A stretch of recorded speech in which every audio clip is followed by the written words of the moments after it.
We wouldn't be arguing about whether there were women and men if things didn't need to be retooled from the very bottom. That's my sense of the situation now. That is a critical conversation. Whether the God-shaped hole gets filled by God exactly is something maybe for us to discuss on the shows. You're going to be joining me for the next 9 evenings on my We Who Wrestle with God tour, and I would like you to come armed with your sharpest sword and hold nothing back. You've asked me to do something, generally speaking, I'm pretty good at, which is to be disagreeable and try to find holes in things. I'm going to be coming at it from a kind of first principles, uneducated, but I hope sufficiently intelligent perspective. And I think you could offer to the audience a really critical response that's thoughtful, so that I can see if there's still holes in what I've laid out, because I can't find any. That's what we're going to explore.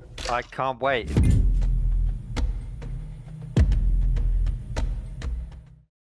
The history of the evolution of ethics in the last 10,000 years has been a history of the secularization of ethics. And it's still evolving. And we have issues today. We have issues about vegetarianism. We've given up cannibalism and slavery, but there's still no agreement on a lot of fundamental issues in ethics. But those agreements have nothing to do with religion.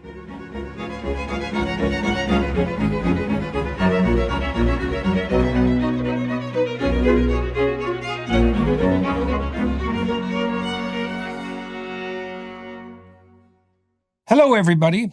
I had the opportunity today to talk to the philosopher Daniel Dennett, who, along with Sam Harris and Christopher Hitchens and Richard Dawkins, is perhaps best known to the world as one of the four horsemen of an atheist movement that was being so influential over the last 20 years. And as many of you know, I've had many discussions with Sam Harris and a couple of discussions with Richard Dawkins, another one hypothetically forthcoming. And it occurred to me a couple of weeks ago that I hadn't spoken with Dr. Daniel Dennett.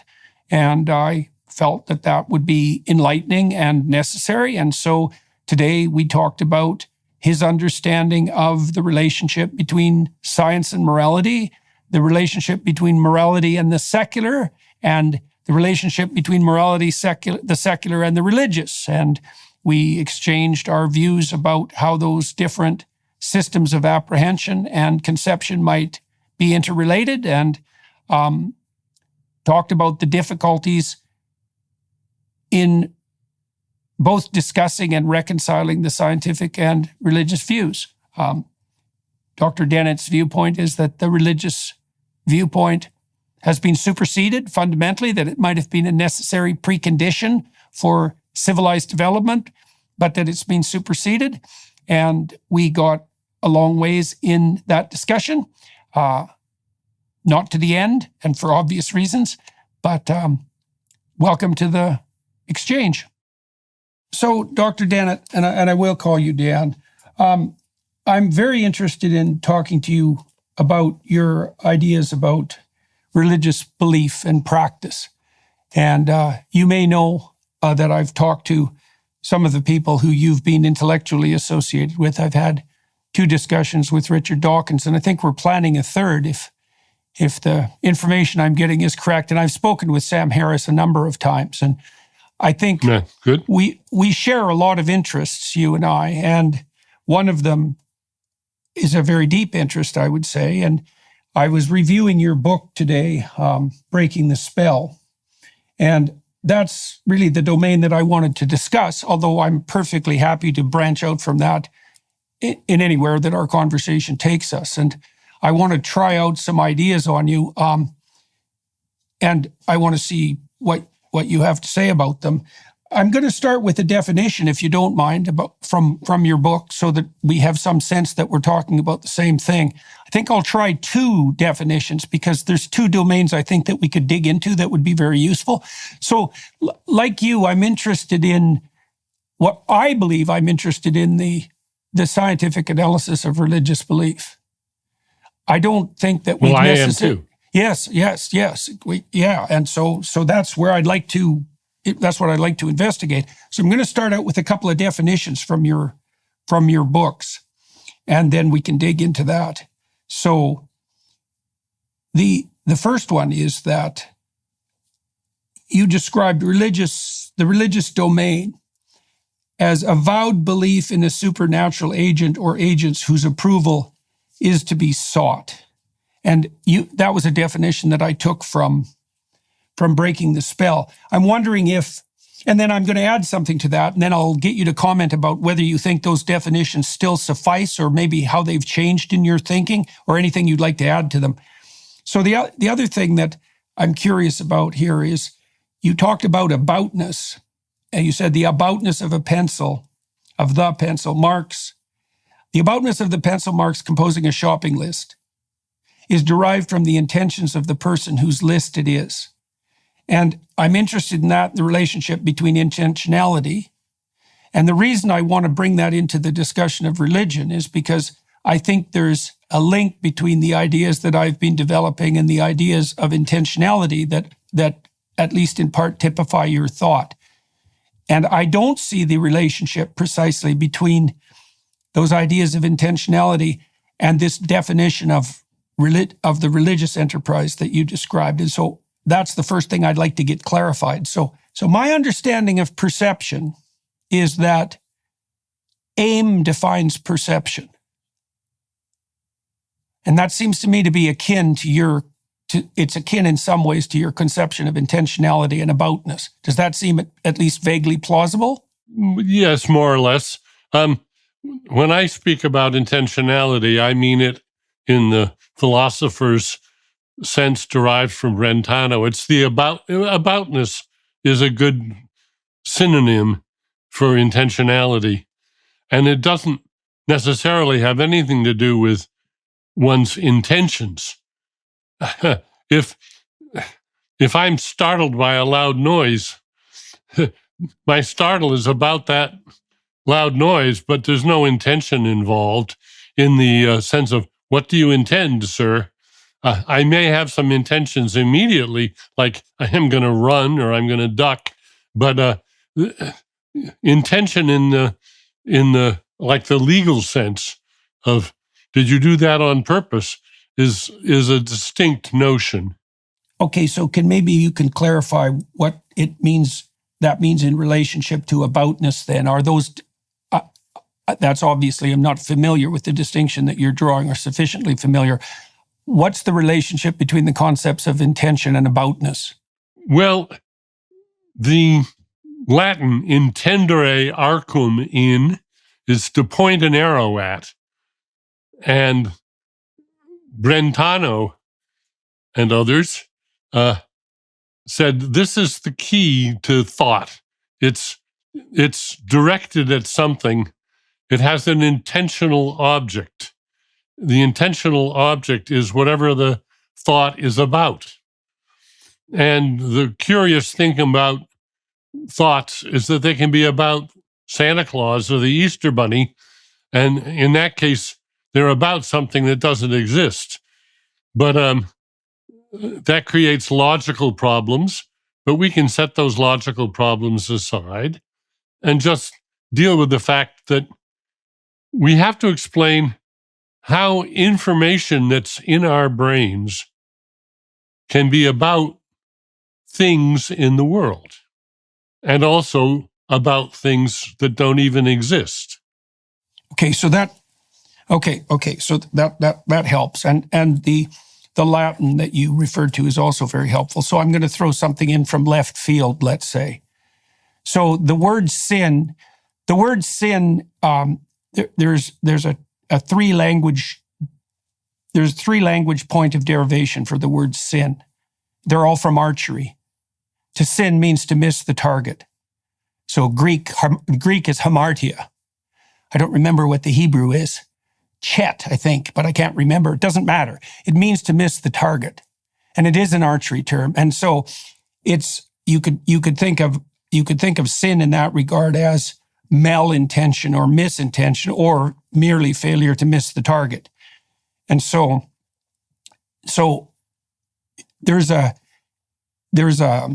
and then you talked about intentionality with regard to thought being directed at something.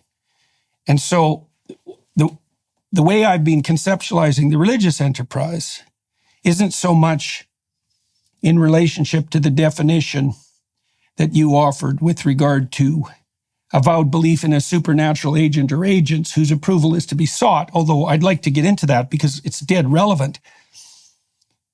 Let me run something by you. So when we aim our attention at something, we're aiming our attention within a hierarchy of aim. And the religious enterprise looks to me to be the enterprise that specifies the highest aim or the most foundational of aims. And I think that our instinct that there's such a thing as depth, say depth in literary analysis, for example, or depth of significance in relationship to concepts, is a function of the fact that there's a hierarchy of intention. And I think that as you move toward the foundation or up to the apex, depending on which metaphoric frame you use, you start to enter into the realm of what's deep, and that the realm of what's deep is what signifies the religious. I mean, this is like a technical definition. And so imagine that your intentions, any given intention depends on another intention, and that depends on another intention. But as you stack the intentions up and analyze them, you go down into the depths to see what the foundational intentions are. The religious is the realm of the foundations of intention. There's a good way of thinking about it. So that's a different definition, obviously, than the supernatural agent definition. And so I'm wondering, well, first of all, if that explanation makes any sense to you, because it's pretty brief, and also what your reactions to that are. Well, my reaction to it is that the term that I would use for what you're talking about is the summum bonum, the highest good. And that is not necessarily a religious idea. I have my sense of what's the most important thing, what are the most important things, and I'm not religious, but I'd like to say deep. I share the hierarchy of ends that you describe. I don't think of my endorsement and allegiance to that ethic as a religious ethic, but there it is, and I am happy to say there are some things that are more important than others. Okay. Well, that's actually why I wanted to start with definition, right? Because there's no sense having a discussion about what something means unless we can agree what territory we're wandering over. Yeah. Okay, yeah. So now we seem to have established some agreement that there's a hierarchy of conceptualization, or you said even more specifically, a hierarchy of good, and you referred to the summum bonum. And you said you have a hierarchy of good, and you believe that there's something, hypothetically, something at the apex or at the foundation. So, okay, yeah. So let's see. It's definitely the case that there are medieval conceptions of the Judeo-Christian God as the summum bonum, and there are insistences in the biblical corpus that in the final analysis, God is ineffable, even though he's conceptualized in those stories as a spirit with whom communication is possible, but his fundamental nature disappears into the ineffable. That's what the theologians claim when they're pushed. And so, okay, so let's see if we can figure that out. So I don't think that the conception of God as the sum of all that's good is an accurate conceptualization. It seems to me it's more like whatever God is conceptualized to be is that which all good things share in common, right? I know that makes the concept of God something like the central element in a web of ideas that surround the concept of the good as such, right? It's not exactly a sum. And it's important to be precise when discussing things like this. Now, you said you have a conception of the highest good. And so can I ask you what that is? Well, it's not readily definable, but there's, I think that human beings are the measure of what's good. And over the eons, we have gradually discovered and invented and contrived standards of what we think good is. And that's as much for, a good wheel or a good axe or a good airplane or a good person.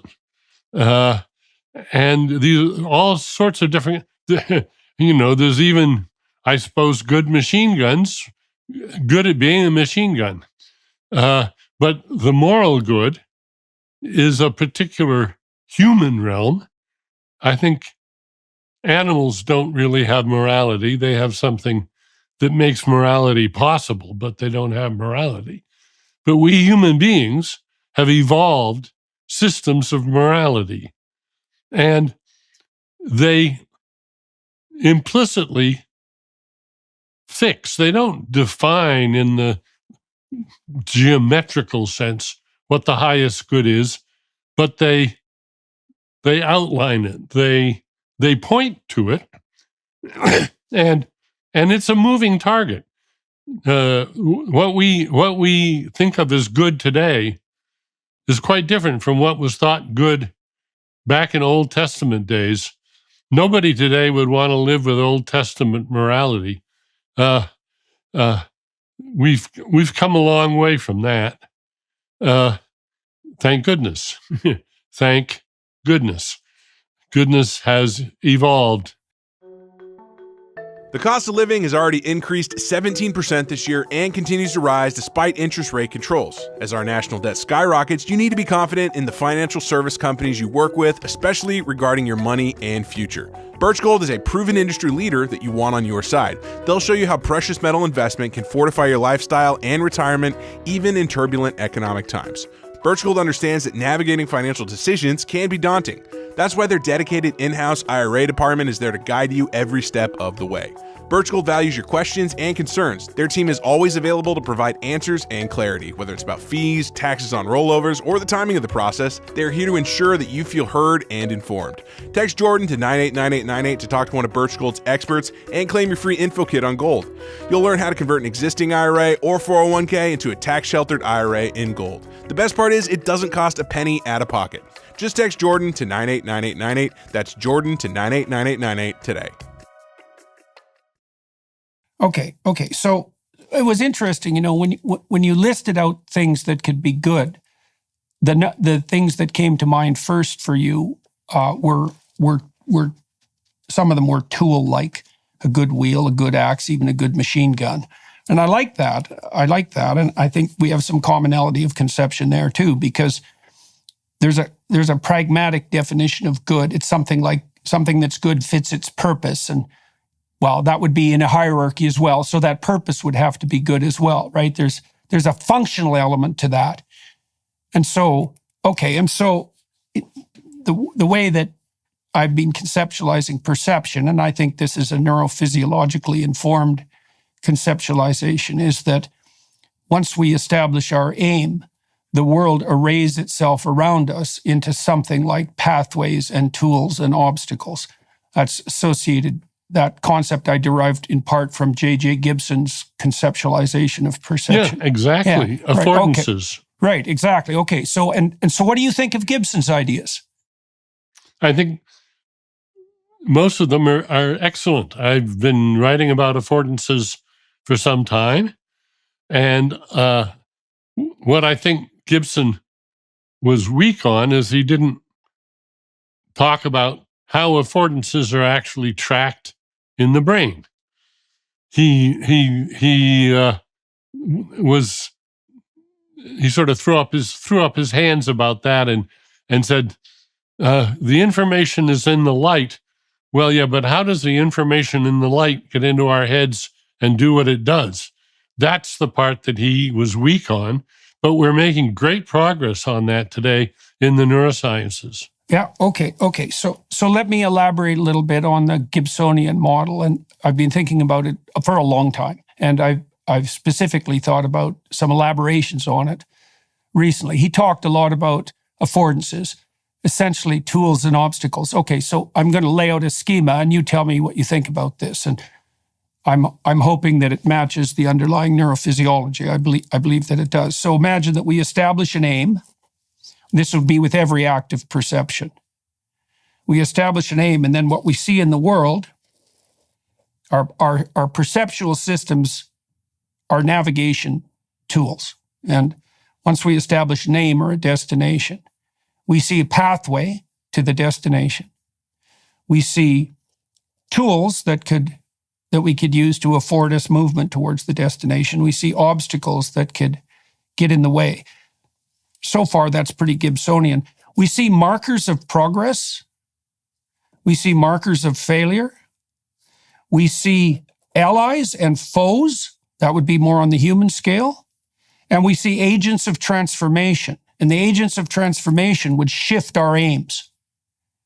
Right? Because as you said, what's good changes to some degree situationally. Like it partakes in a hierarchy of good, but it switches situationally. Absolutely. Yeah. Yep. Okay. And so I like the expansion because a human being doesn't really fit the tool category, but then we can perceive human beings who are useful and on our side, so to speak, and we can perceive human beings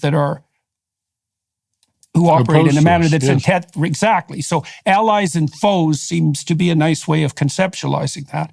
Okay, so then I think I spend a lot of time on assessing the neuropsychology of emotion. I was particularly influenced by Jeffrey Gray's work and also by Jaak Panksepp, right? I know their work quite well. Well, so that fits quite nicely in the Gibsonian model as far as I'm concerned, because it looks to me like the tools and obstacles, for example, the Gibsonian affordances, the apprehension of a tool produces positive emotion. The apprehension of an obstacle produces negative emotion. And it's the same with allies and foes. It's the same with markers forward and markers of progress and markers of failure. So the emotions become calibration systems that mark deviation from the pathway forward. And I talked to Carl Friston. Here's something cool. I talked to Carl Friston about this. So I wrote a paper with some of my students about 10 years ago where we tried to relate anxiety to entropy computation. So anxiety seems to mark the multiplication of pathways to a destination. So if you're right. So marks an increase of entropy. And Friston worked on a model like that, but he added a dimension that I hadn't conceptualized. He said that the reason that dopamine marks positive affect is because positive affect marks a decrease in entropy as you move forward to a destination. So you can actually conceptualize both emotional systems from an entropy perspective. Yeah, I think this is fine, not obvious, but on the right tracks all the way along. In my work, I've come to the view that all control is done by emotions in the brain. There's no operating system. The brain is a computer, but it doesn't have a rigid operating system the way a digital computer does. It's all control is done by wresting control in a war or a battle, a conflict between different emotional states that arise in our brains. And that's why life is difficult, is because easy things are things that are emotionally closer to hand, and they lure us away from the better answers. This is whether you're doing science or making a moral decision or trying to solve a math problem. Self-control is the arena of consciousness, and emotional valence is what does all the pushing and pulling. Okay. So let me ask you about that, and that'll bring us back to the religious question to some degree. So you characterize the landscape of consciousness, and correct me if I get any of my summaries of your ideas wrong, because I don't want to do that. as a battleground between emotions. And so I would say, do you mean a battleground between emotions, or do you mean a battleground between emotions and motivations? Well, motivation is emotion too. Okay, fine. So we're gonna put those in the same bin. I've been sort of conceptualizing the difference. To me, it seems practically useful to conceptualize motivations as systems that set aims and emotions as systems that track movement towards aims. Because there's a bit of a difference. It seems to me there's a bit, well, it's not a perfect separation. But they interact. They interact. I know. The way. I know. And some emotions seem to set aims, like anger, for example, does. Yeah. So, okay, but that's fine. So are you familiar with Mircea Eliade's work, by the way, the historian of religion? No. Okay. I know of it, but I'm not familiar with it. No. Okay. Well, he's stunningly brilliant, by the way, and to the degree that you're interested in the scientific analysis of religion, I can't think of a better source. He's amazingly brilliant, and much of what he says works in alliance with the things we've been talking about. So let me give you an example, and this also has to do with the issue of self-control. So Eliade has pointed to a theme that's developed in mythology in many, many different cultures. And it's the war of the gods in heaven. And there are accounts in many, many theogonies, stories of the rise of gods, of a battle between primal forces that results in the emergence of a dominant player.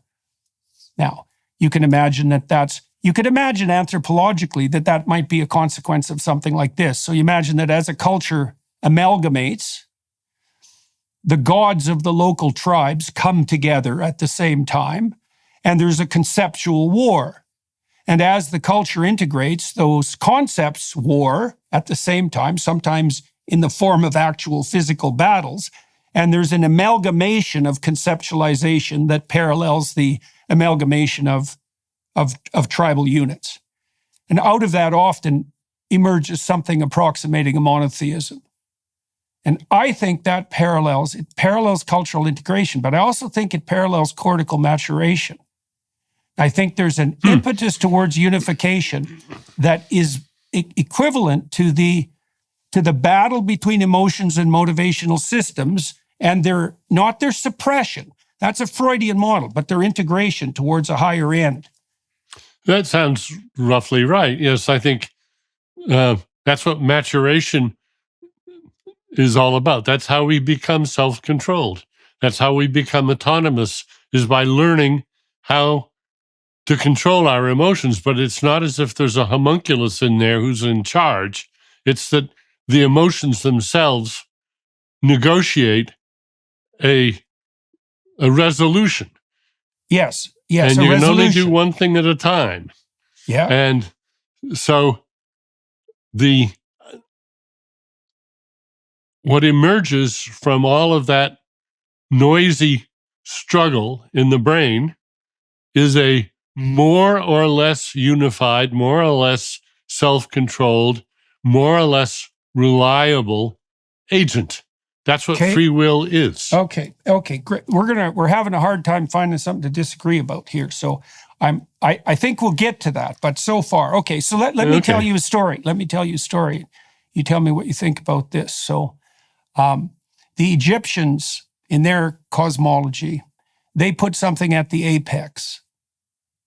Okay, what they put at the apex was the god Horus, and Horus was represented by an open eye. You know the famous Egyptian eye? Everyone knows that symbol, right? And Horus was also a falcon. And the reason Horus was a falcon is because raptors have superb vision. So the Egyptians hypothesized in their mythology, I think this was an emergent hypothesis, that the agent that should rule supreme over the war of states, right? This would be the agent that unifies, was equivalent to the aware eye, right? So they put attention at the apex, and it's actually voluntary attention. It's even more specific than that. It's voluntary attention to the, what would you say? It's something like, it's voluntary attention to error. That might be a good way of conceptualizing it, right? Yeah. I get it. Okay. And so All right, so let's turn to your original definition, because there's something definite there that I'd like to delve into.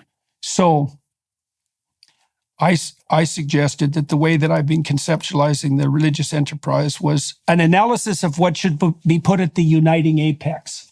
There, that'll tie that in with what we're talking about. You objected to the religious enterprise in your book that the sticking point for you was the idea that there was a supernatural agent whose approval needed to be sought or bargained for. Okay, so in the Old Testament corpus, there's an insistence that the relationship that we have with what's highest is to be conceptualized as a relationship, right? And so that's starting to wander onto the territory that you're describing. So I've been very curious about why it's conceptualized as a relationship. So let me lay that out for you, and you tell me what you think about that. So, for example, one way of conceptualizing the God of the Old Testament is he's the force that manifests itself as calling. So, for example, when Moses is attracted by the burning bush is a very good example of this. So Moses is a shepherd at the point in the story where the burning bush makes itself manifest. And the burning bush is a symbol. It's like a symbol of the dynamism of life. That's a good way of thinking about it, because a tree is a good symbol of life. And a burning tree is a tree that's in the process of transformation. And so it's like a vision of hypermetabolism. That's a good way of thinking about it. But it's also a combination of being and becoming. And so it's the manifestation of being and becoming. That's very abstract. In any case, what happens to Moses is that he's wandering around and he's by Mount Sinai, and something attracts his attention. And he wanders off the beaten path to investigate that. And as he investigates it, he goes into it more deeply.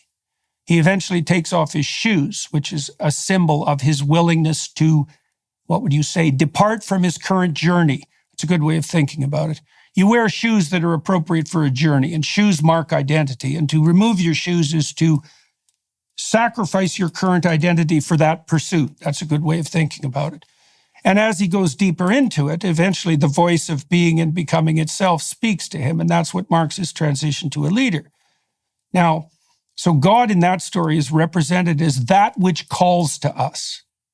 And there's an autonomy about that. See, this is also what the psychoanalysts figured out, is that there are spirits, so to speak, operating within us that aren't under our voluntary control, that have the capacity, for example, to grip our attention.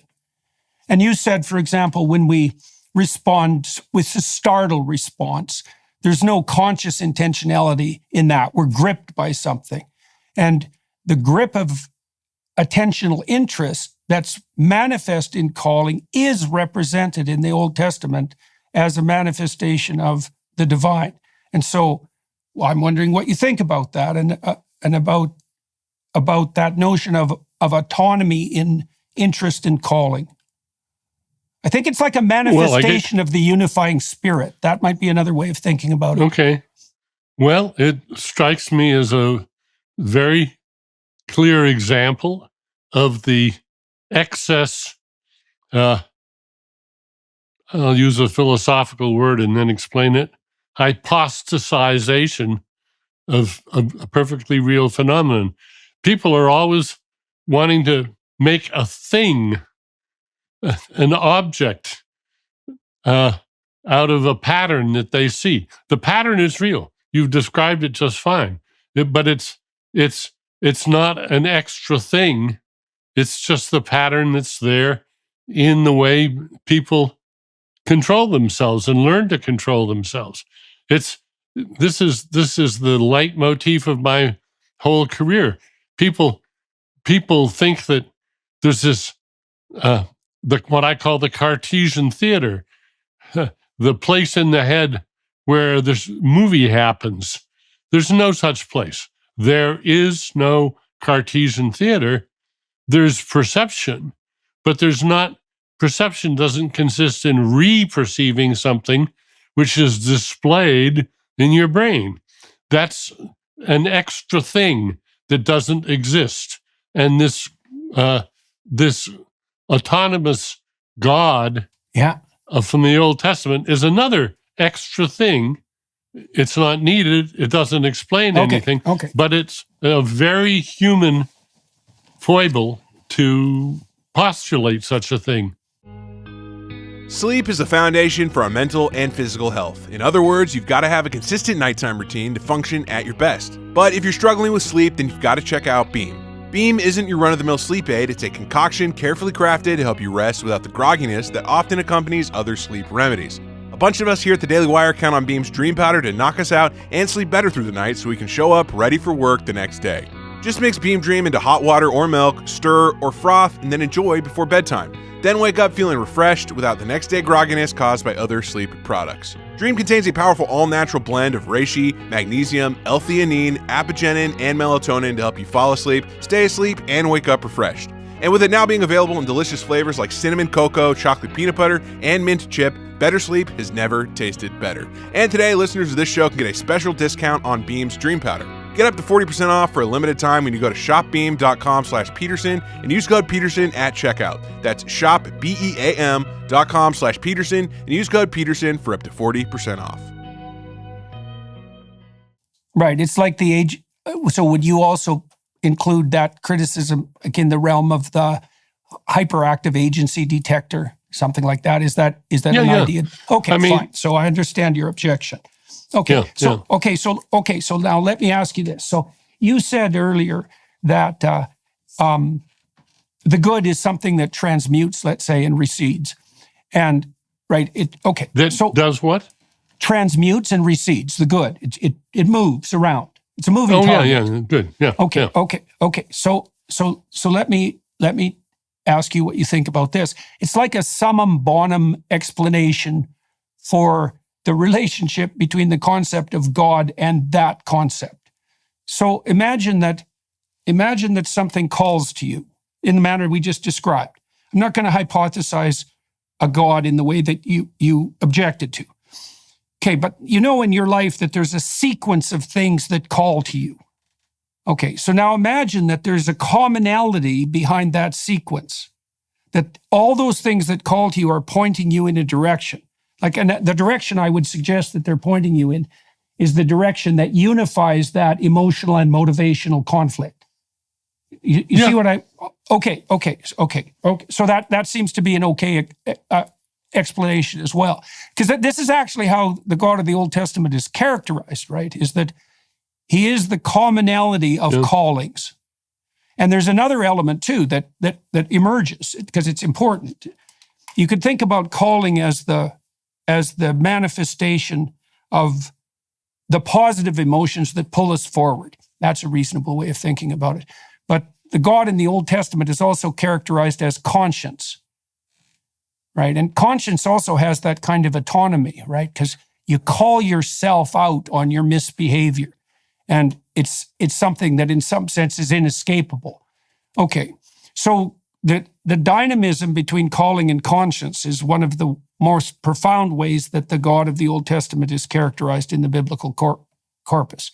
And it looks to me like it's an attempt to characterize the orienting function of what attracts your attention and what also keeps you on the pathway.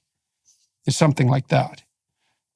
So is there any of that you would object to? Like the No, I think you're making a fairly easy topic more difficult than it has to be, but it's an interesting way of doing it, and I am happy to grant you that interpretation of it's a way of reading the Old Testament where it makes a little more sense than if it was taken literally. Yeah.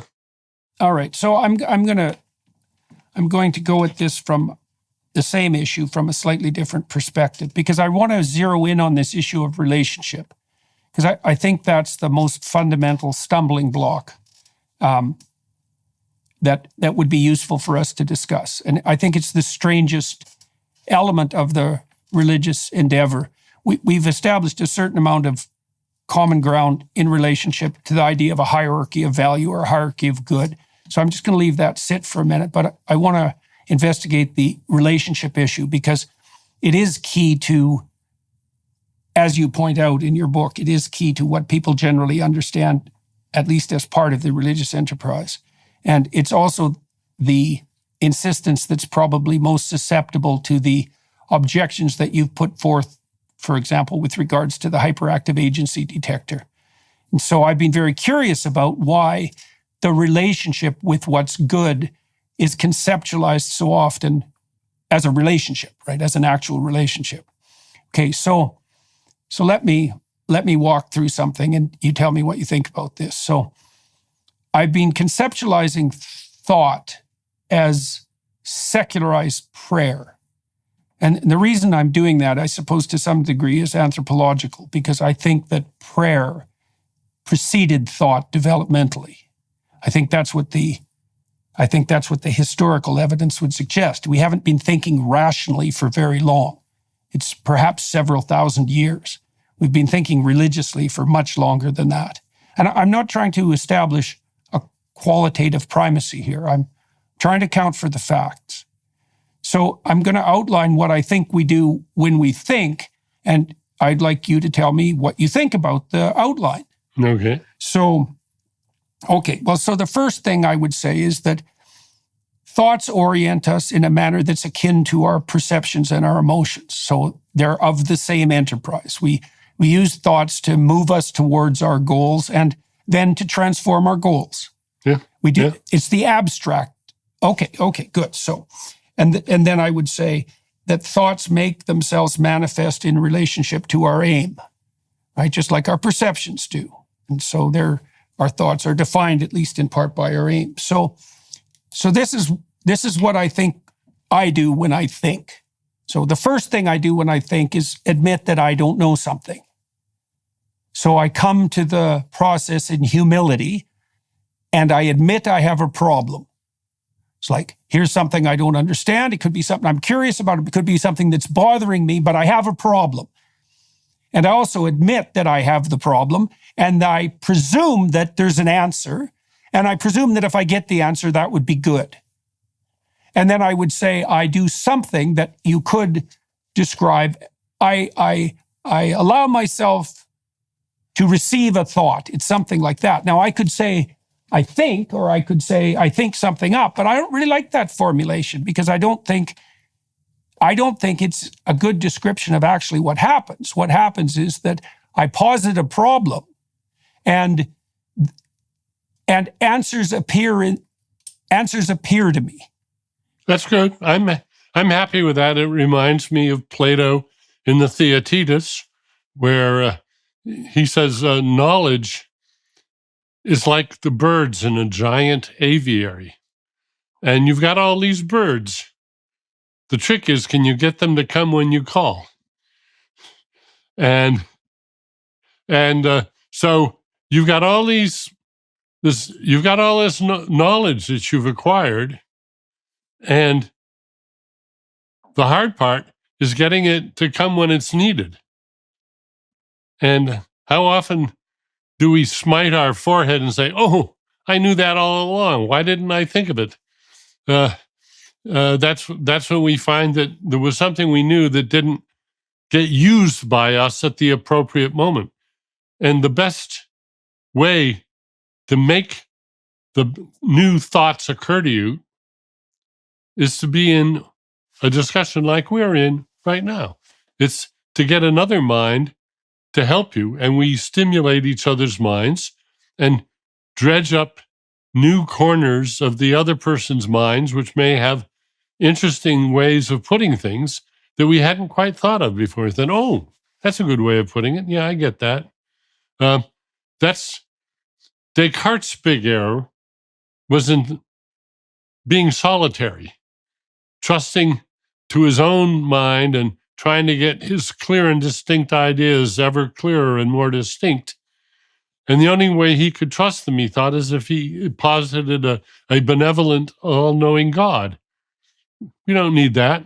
What we need is each other. So let me riff on that for a minute. So there's a gospel insistence that where two or more are gathered in the name of the Logos, that spirit makes itself manifest. That's a good way of thinking about it. And so imagine that what we're trying to do in this conversation, and what we hopefully are doing to some degree, is to stumble forward somewhat less blindly toward the truth. Okay, so that's dependent on our aim. And if our aim is at the truth, then the spirit that makes that journey possible, that's how that would be the religious formulation. The spirit that makes that journey possible will make itself manifest in the space defined by our interaction. It would seem to me that would be a good definition of science, too. I would agree with that, but we can leave the religion right out of it and say it is the organization of science where trust is assumed but tested, where people of different opinions come together and sort things out constructively. And that's the best test of all of truth. You said, for example, that they come together in trust. Yes. So that I would say that there's a precondition for the scientific inquiry to occur even at the level of dialogue. Yes. And the precondition is that we can trust. What are we trusting, do you think? Are we trusting? Are we the good in that situation? What is it that allows for trust? It's the goodwill that we normally assume in a civilized world. When you and I walk down the street, we assume that the people that we see are all around us, most of whom are total strangers to us, we assume that they don't mean us any harm. I like the way Paul Seabright has put this in his book, The Company of Strangers. If you put a whole lot of unrelated chimpanzees in a large room together, they would be terrified. They would be screaming, and they would be unable to sit there calmly. And I sometimes point this out when I'm in a large auditorium and there's hundreds of people, none of them related. I said, is anybody here scared to death? No, we're not. We trust each other.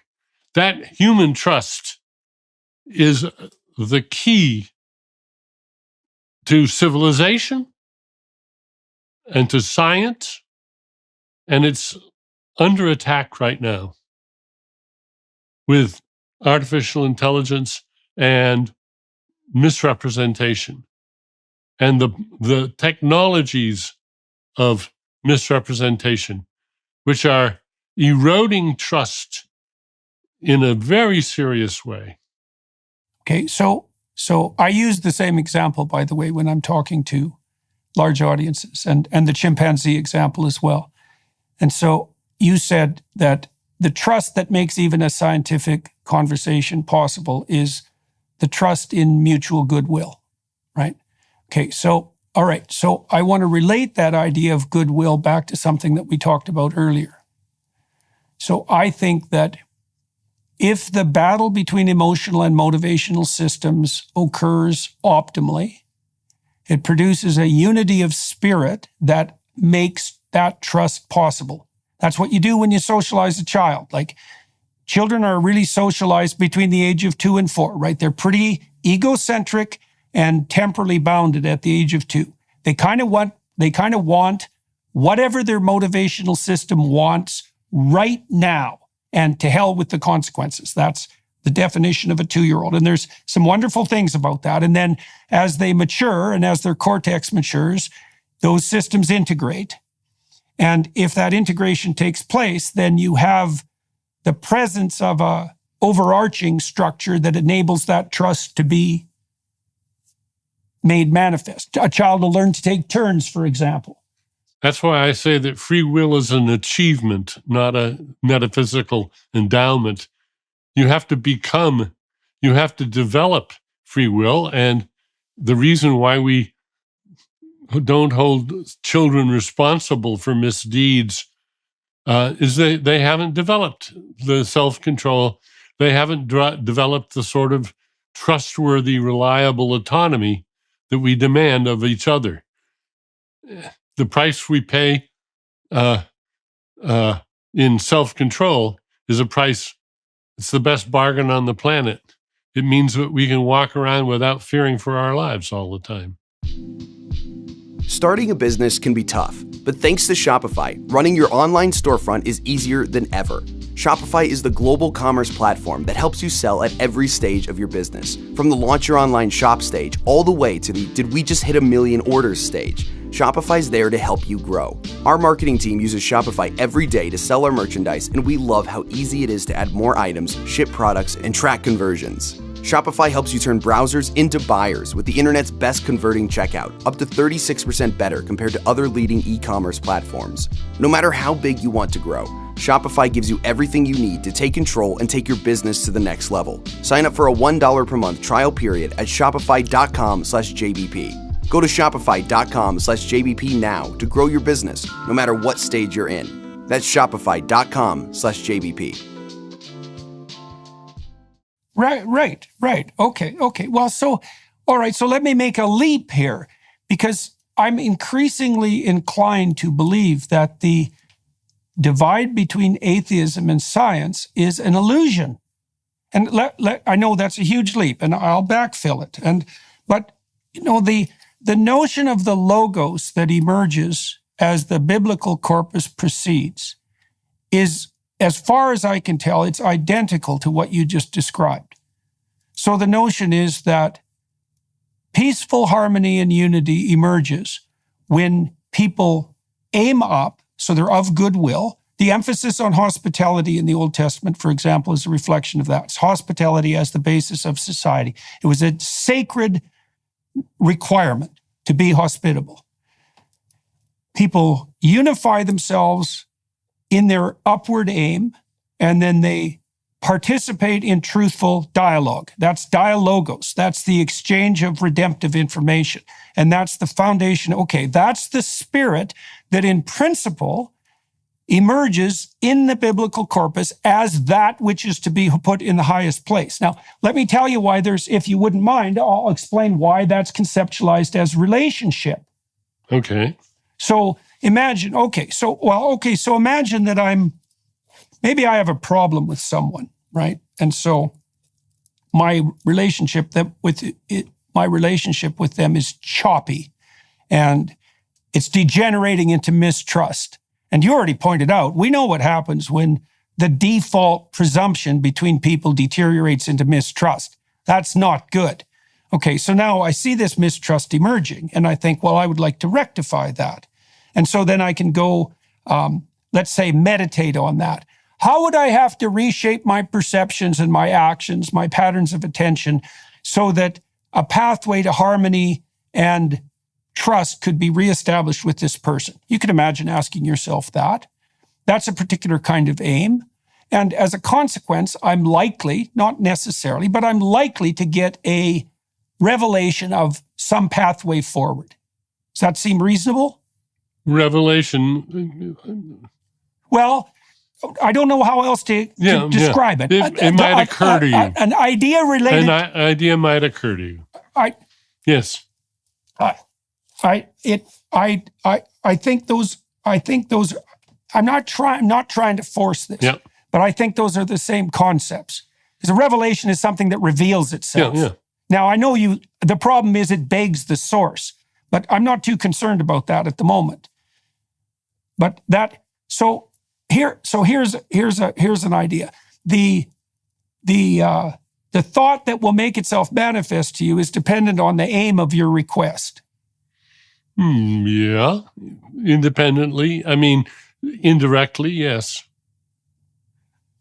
Okay, fine. Okay, so what I see happening time and time again in the biblical stories, and I've looked at them in great detail, is that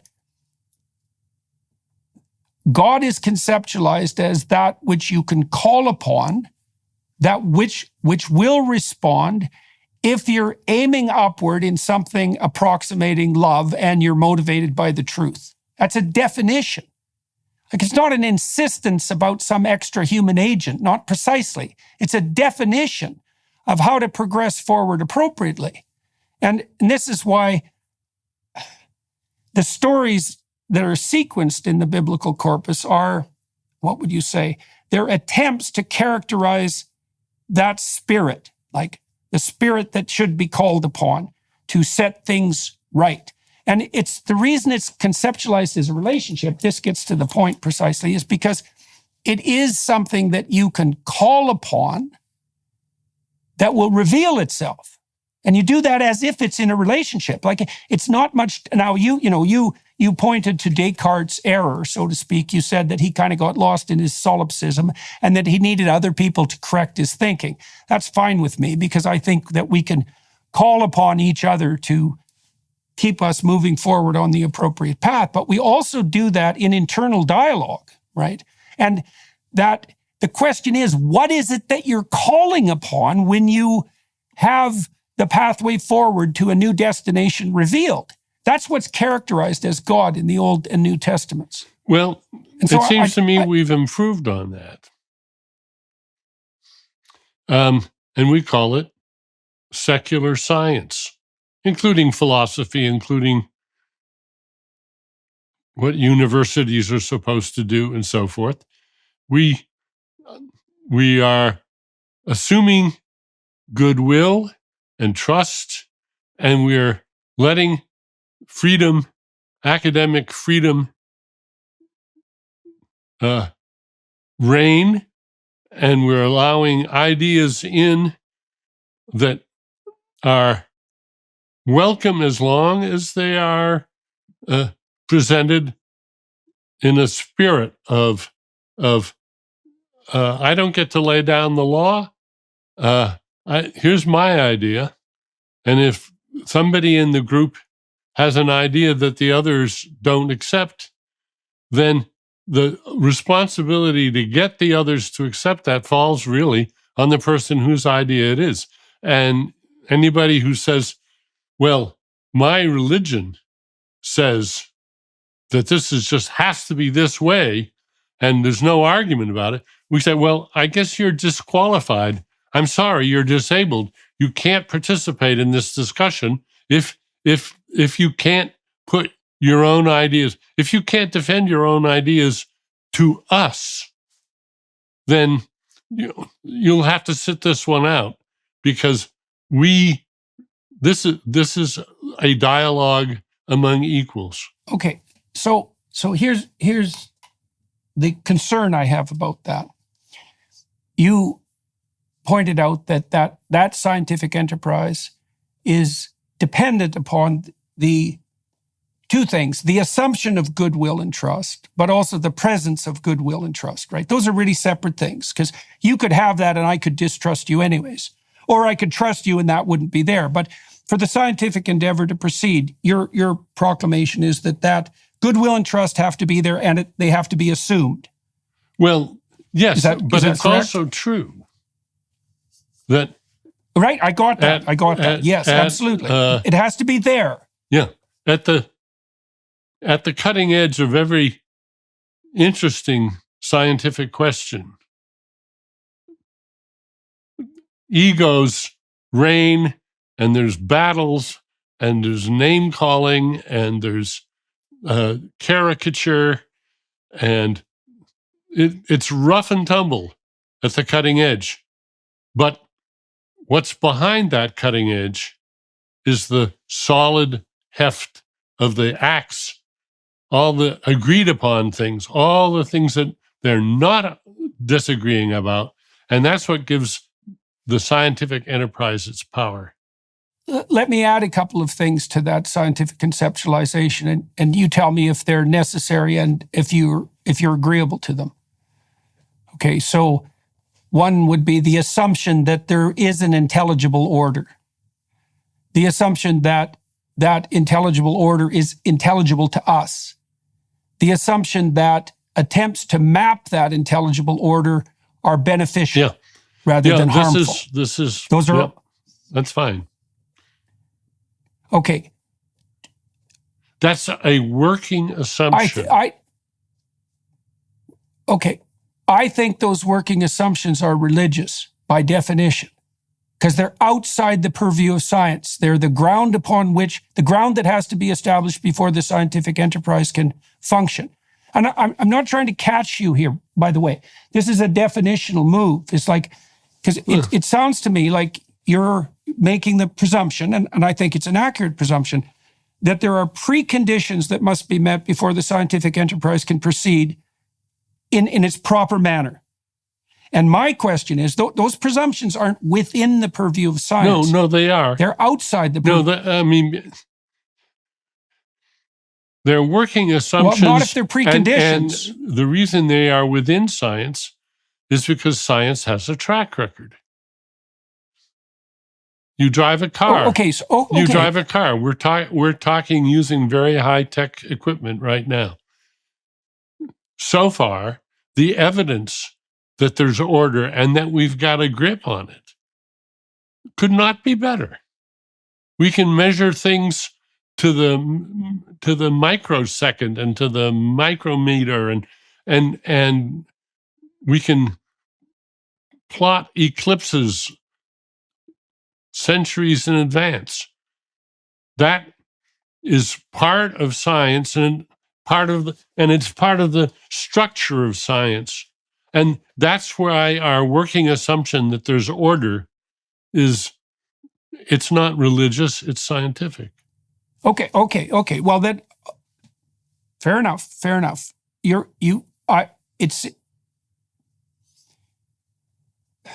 Science has a reputation, and the reputation that it has is well-founded, and the reputation is as an enterprise that can reveal order and to do that in a manner that's reliable and productive.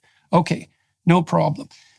I think that's a separate issue in some regard from some of the other axiomatic assumptions that we listed out. It's like an addition to it. It's like, right? Because we talked about the necessity of goodwill.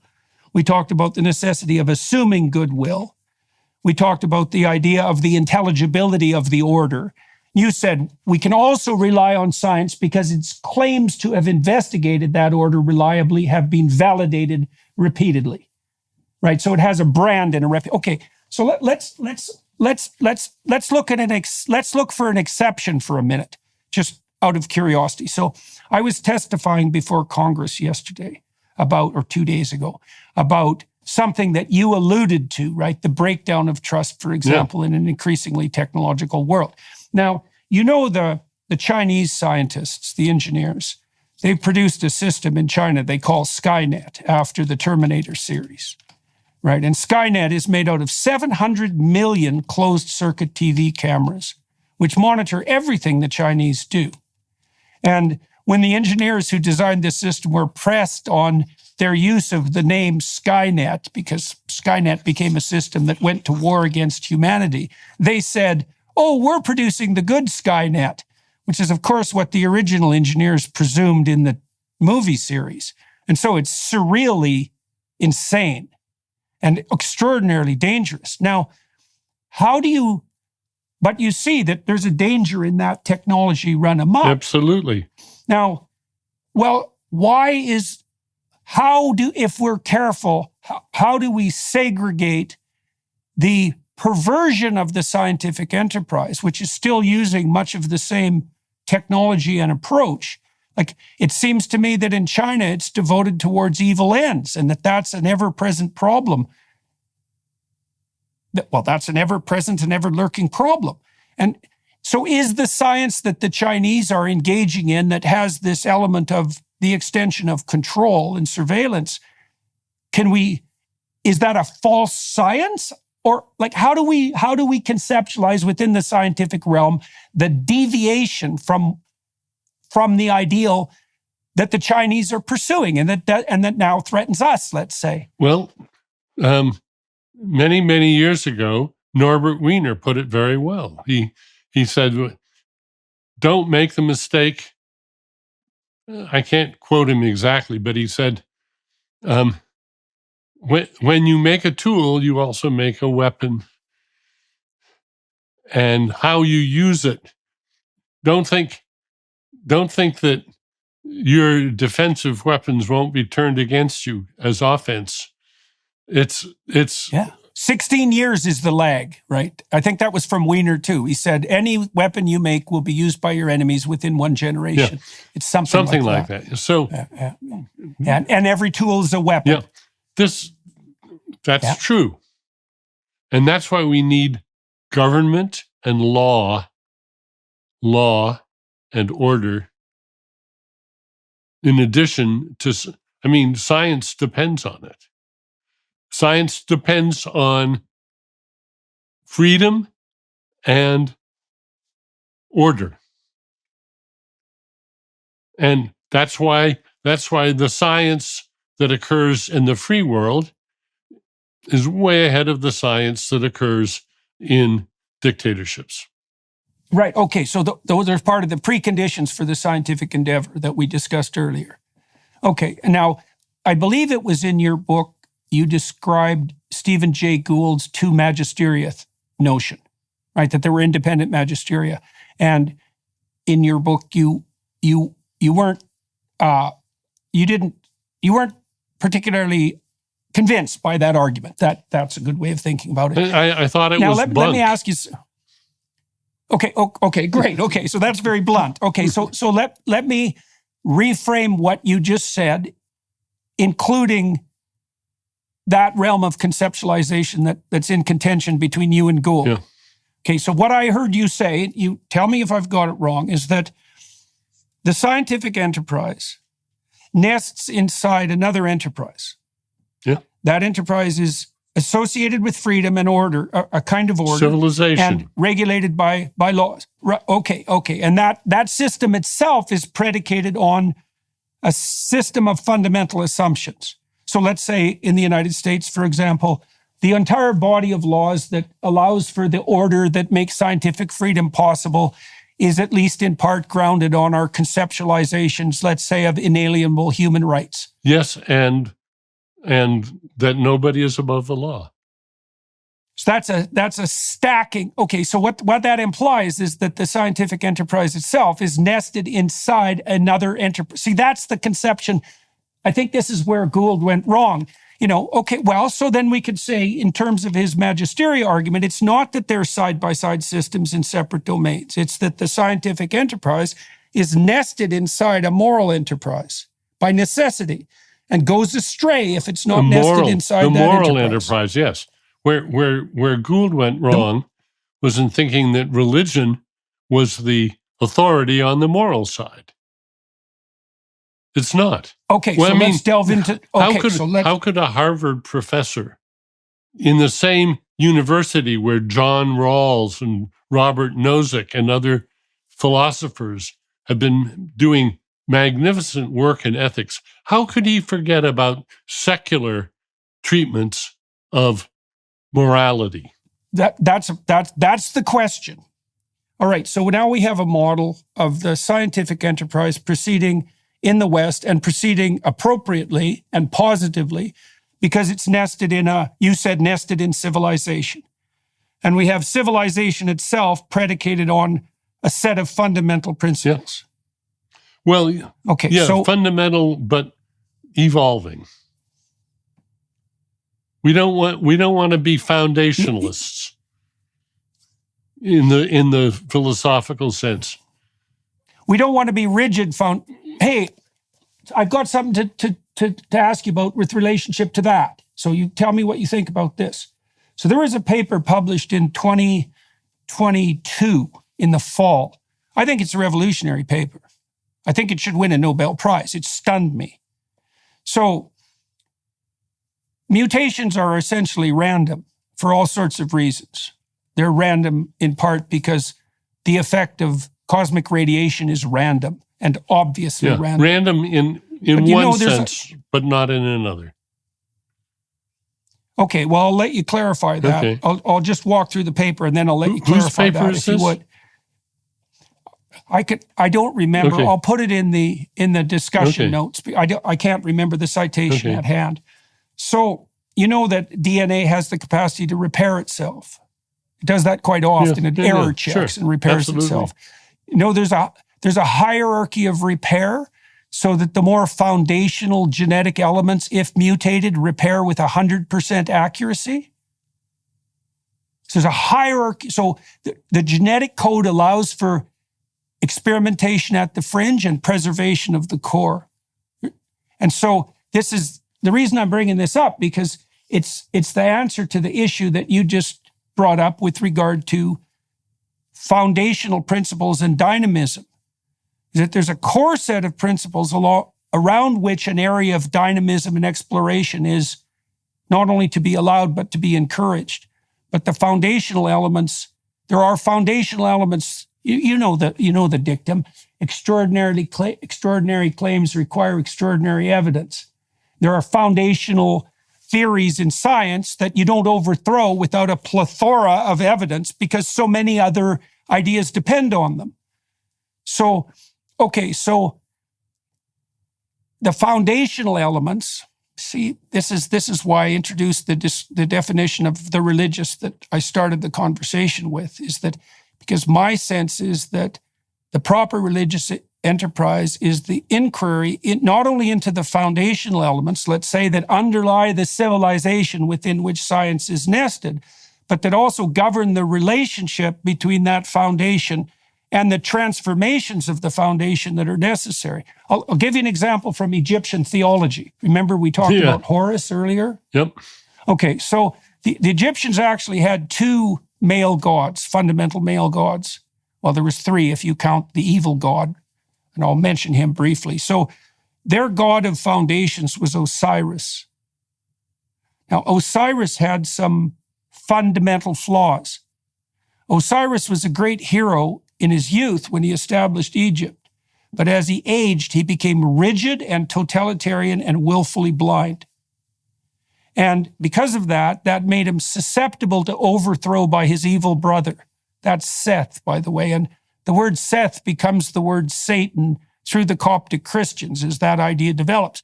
So the idea is that there's a spirit of the state, let's say, of civilization for that matter, which can rigidify and become blind.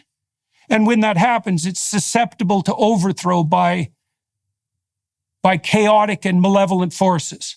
Okay. What happens under those circumstances is that everything descends into chaos. The Egyptians represented that as the rise of Isis, the goddess Isis. She's the goddess of chaos. And all hell breaks loose. She gives birth to this other god, Horus. Horus is the god of attention. Horus, who's the god of attention, fights with Seth, who's the evil god who overthrows the corrupt state. And he loses an eye in the battle. He goes down into the underworld. He gets the eye back. He defeats Seth. He banishes him. He gets the eye back. He goes down to Osiris. He gives Osiris his eye. And now Osiris can see. And then they both reemerge and govern the proper state. And so what the Egyptians conceptualized was that the proper sovereign was the proper balance between foundational tradition and dynamic vision. And that's what they incorporated as their core, the core spirit of the pharaoh. Yeah, that's the right way of thinking about it. And so that's how they balanced the conflict between foundational principles and the dynamism that keeps them operative and updated as things change and shift around. And okay, so here's a thought. So we talked about the scientific enterprise nested in a moral enterprise, predicated on a system of principles. So those principles themselves have a foundational element, right? And the farther down you go into the depths of that hierarchy, the closer you come to what the evolved religious enterprise is aiming to specify. The evolved religious enterprise sounds to me like science. Okay, so I want to return to the model that we were fleshing out a bit, and because there's something I don't understand about our exchange of ideas at the moment. So I want to recapitulate what we've talked about in the last 10 minutes or so. And so we were talking about the way that the scientific enterprise can go astray, and we seem to agree that it has gone astray, for example, in totalitarian China. And there's examples of that occurring in the past, obviously. The scientific enterprise went badly astray under the Nazis and certainly under the Soviets. And I said, how do we ensure that it doesn't go astray? And you said, well, it has to be nested inside a civilizational structure, right? And there's a certain conception of man and his relationship to other men and women within that underlying structure. Now, what I would like you to do, if you would, is to clarify whether you see the scientific enterprise as nested inside that broader enterprise. Like, what's the relationship? Because this was the Stephen Jay Gould question, right? He talked about two independent magisteria. We're looking at a model where the scientific enterprise is stacked on top of something else. And I'm wondering if you think that's a more appropriate conceptualization. I just want to get that clear. Well, where Gould went wrong is in thinking that the second magisteria was religious as opposed to secular. Ethics is, one might say, half of philosophy. And almost all of it is non-religious. It's secular. Okay, but is it scientific? And all the advances in ethics that we've seen in the last, let's say, 5,000 years have been fought by the religions, but have gradually been won over by the secular ethicists. Okay. So I'm clear about this. So now let me recapitulate then and see if I've got the way you're conceptualizing this right. So you have the scientific enterprise, and if it's properly oriented, it's nested in a broader moral enterprise. But your claim is that the moral enterprise itself is secular. Okay, is it secular?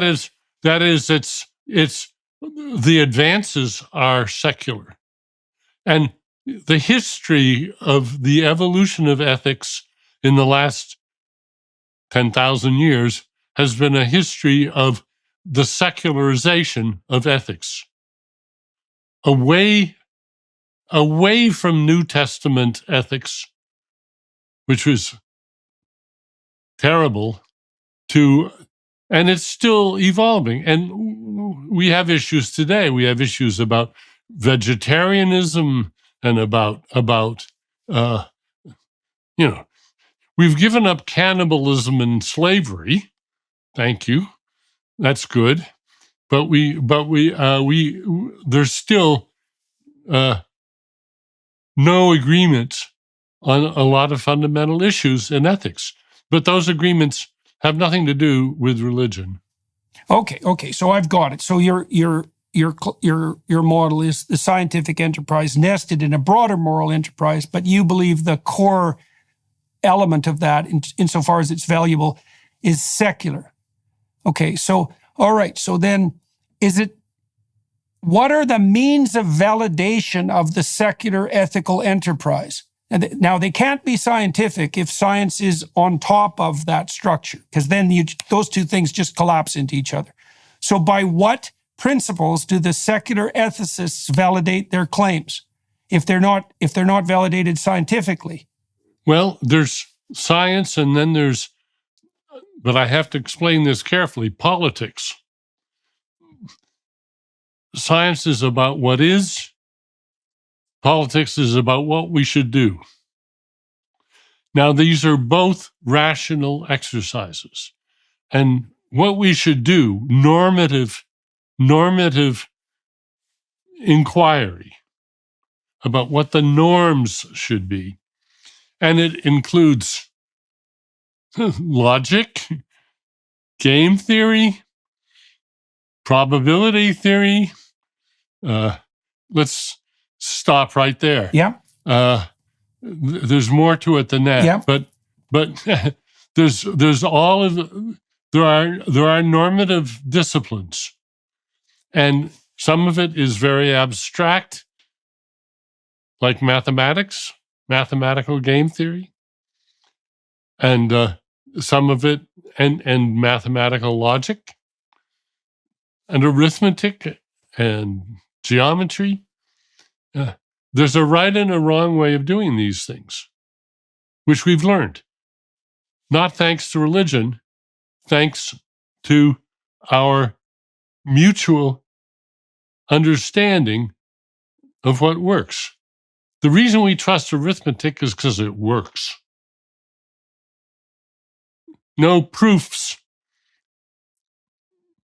that arithmetic was good would be worth a darn if we couldn't count on it to count our cattle and to count our money and to count the miles from here to there. We have this uncontroversial base of achievement from civilization, which has encouraged us to pursue normative inquiry rationally. And by and large, religion has not had any role in that, or if it has, it's been a negative role. It has been to maintain outdated standards of morality. On occasion, it has helped wonderfully. The Black church was a wonderful force in civil rights in the 20th century, but only by fighting the white church. The white church dug in its heels, and it's digging in its heels now. And that's lamentable. What we need is secular ethics and secular politics. Religion was a wonderful taming force. It's what I call a nurse crop. Do you know what a nurse crop is? No. I think I mentioned this in Breaking the Spell. Yeah. My neighbor, an old farmer, when I planted my hay fields when I had a farm, he said, you want to plant oats as a nurse crop first before the Timothy, the hay comes up. He says it'll protect the young Timothy.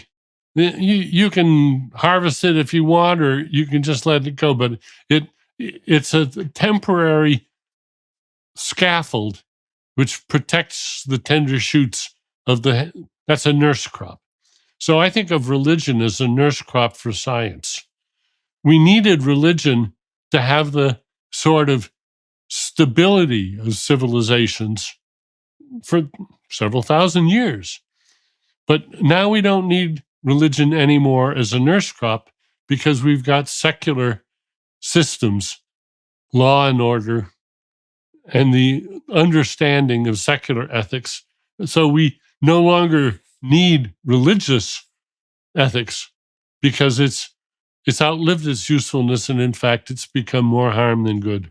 Okay. So let me ask you a couple of questions about that. The first would be, what do you think it was within the terms of your formulation about the religious enterprise that allowed it to play its role as a precondition, or as a nurse crop, as in your metaphor? What was it doing that was useful and correct? I can explain that with an old joke. A Maine joke. I'm sitting in Maine and had a farm in Maine for many years. One little Maine town had a sign that said, speed radar controlled. And a newcomer said, well, that must be pretty expensive. And the old timer said, no, it's just a few boards and some white paint and a little bit of black paint. It's just a sign. It's the idea that somebody's watching you. It's the idea that God is watching you.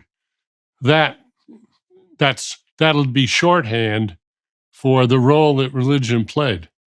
It was Big Brother in the sky watching you. And that was a great idea. It was a brilliant way of, and I think was it H.L. Mencken who said that your conscience is the idea that somebody may be watching you. Very powerful idea. given the absence of evidence for its validity, let's say, from the secular or scientific perspective, what accounts for its viability as a stabilizing and civilizing factor? And this goes back, this is a very complex problem, right? Because we already, at the beginning of our talk, defined the truth of something, at least to some degree, in relationship to its utility. Now, I don't want to wander too far down that path because I know it's full of pitfalls. But what do you see that as? Do you see that as a necessary fiction? On my view of religion, we started out with polytheisms, and this is every community had its goblins and fairies and nymphs and other supernatural agents, and with various talents and histories. And those were, what were they good for? No, nothing. They were just the offshoots of human susceptibility, human fears, human curiosity that generated. This was the hyperactive agent detection devices. These were the spawn of those. And when they became domesticated, they were feral initially. They were synanthropic beings, synanthropic memes. They survived because they could. They were just superstitions. But then they got harnessed by civilization. And rulers used them very effectively. And many of the ideas of religion were clearly very useful to ruling classes, to kings, to despots, to maintain law and order.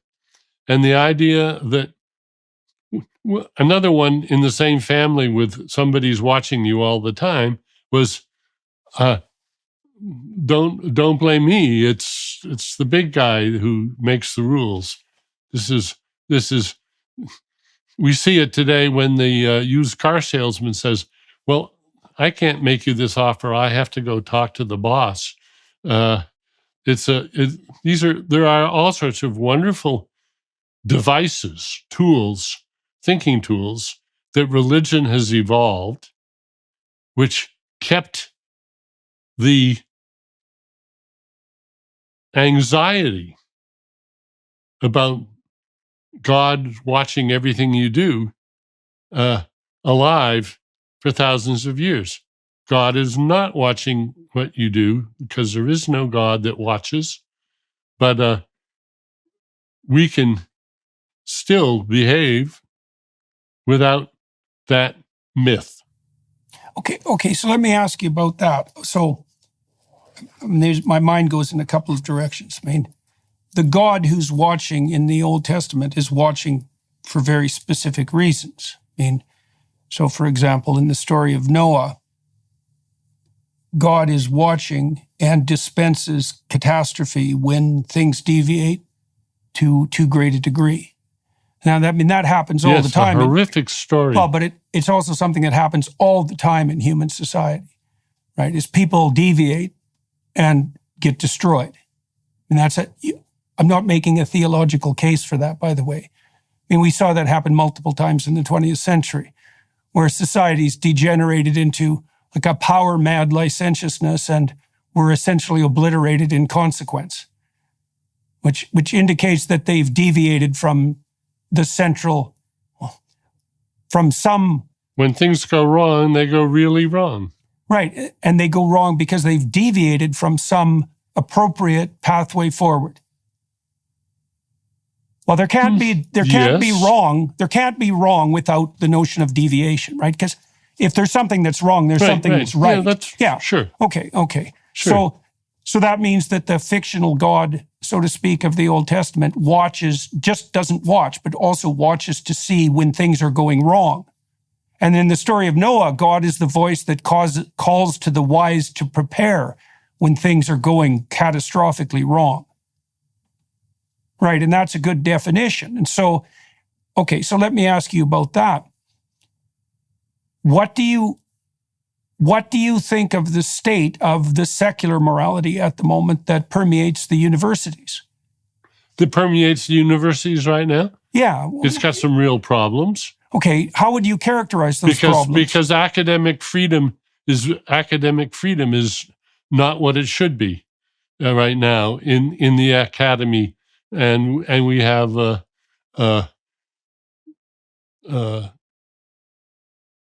curtailments of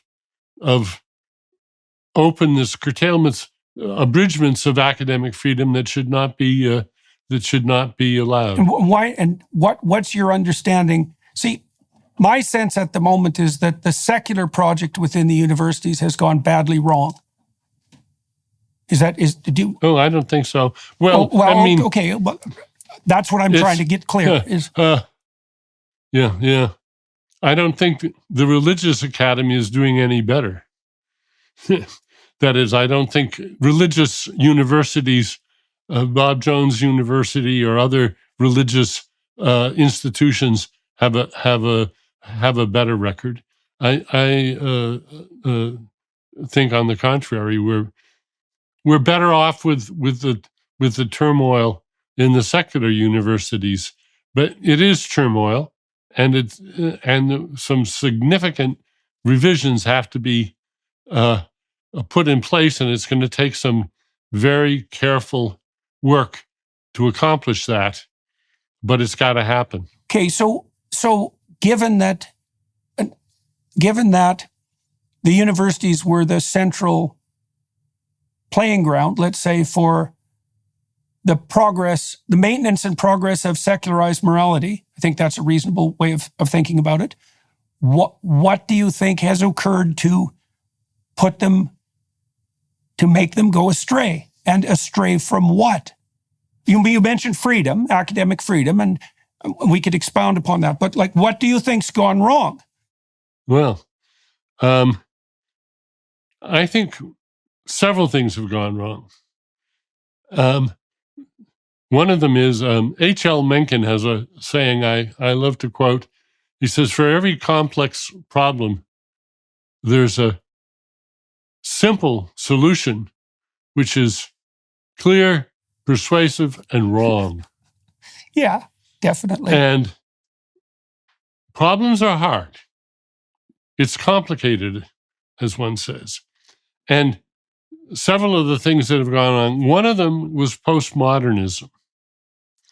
Postmodernism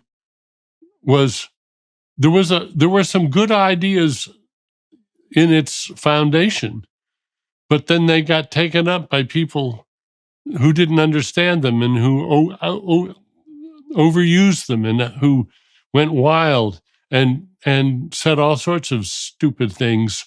And the scourge was postmodernism. I have an article called Postmodernism and Truth, where I really blame postmodernism for some very bad things. But that opened the door for the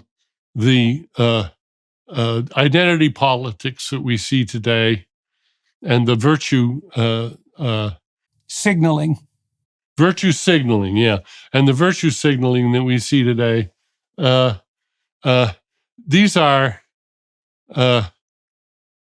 ideas that are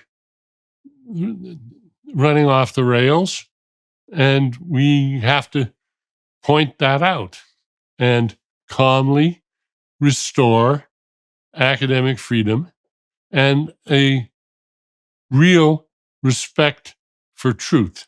We could modify the Mencken proposition slightly, because I don't think he was pessimistic enough.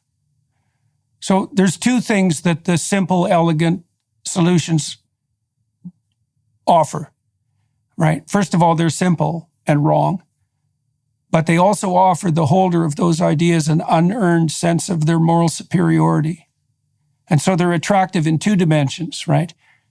So the idea that power rules everything, which is a postmodern idea, it's wrong and it's simple, but it also allows the holders of the idea to identify with the oppressed and to proclaim their moral virtue. And that's an almost unbeatable combination, right? You don't have to do any work on the cognitive side because you've got all your explanations in one cliche, And you don't have to do any work on the moral front, because as long as you're allied with the right side, everything is right between you and God, so to speak. And so that's an incredibly attractive combination for people who are inclined to take the easy way out. It's poisonous. Yes. All right, sir. Look, I agree. We've come to the end of our 90 minutes, and I don't want to wear you to a frazzle. And I still want to talk to you for another half an hour on the Daily Wire side. And I'd like to thank you very much for allowing me to pick your brains in relationship to your conceptualization of, well, let's say the relationship between the scientific and the moral, and the scientific and the religious. I'd like to talk to you for another 3 hours, because there's many other things I'd be happy to discuss, but I don't want to impose too much on your time, and I want to leave so far so good. Yeah, okay. Well, let's leave it at that for now. It's possible, if you're inclined, that I'd like to continue this conversation at a different date, because I'd like to think about the ideas that we exchanged, and I'd like to figure out how we could continue the discussion. There's still some things I'd like to get to, but they'd take a long time to unpack, and that might be good for another conversation if you'd be amenable to it.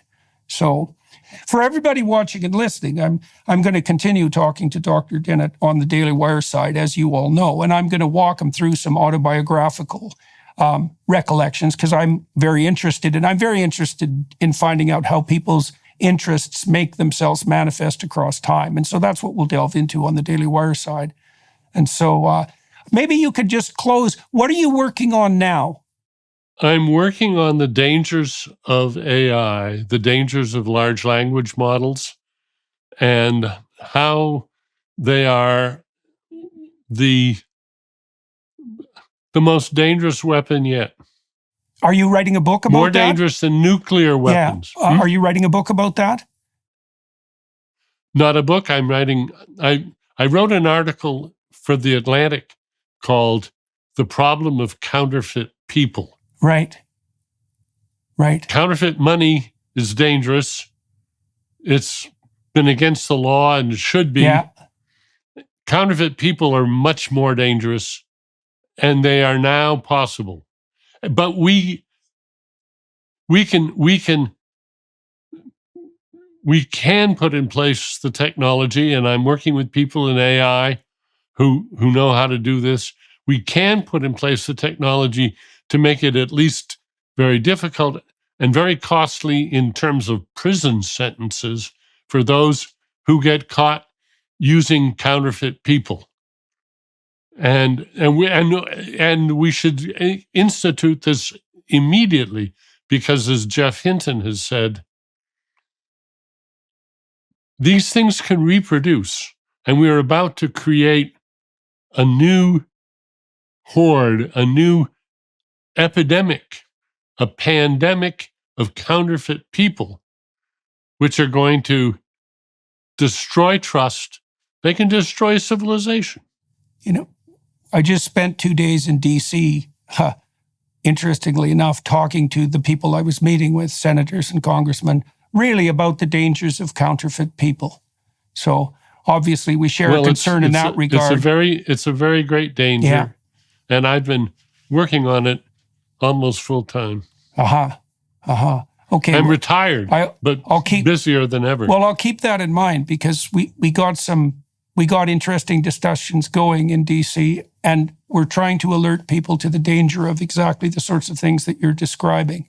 And so I didn't know that was an interest of yours. Anyways, let's wrap this up. Oh, yeah. I'd like to thank the film crew here in DC for making this possible, for the Daily Wire people for facilitating the conversation, for you taking the time and effort necessary to have this conversation, and everybody who's watching for their time and attention. And you can join us on the Daily Wire Plus side for the continuance of this conversation. Thank you very much, sir. It's been very good to talk to you and to meet you. Well, I've enjoyed it. Thank you.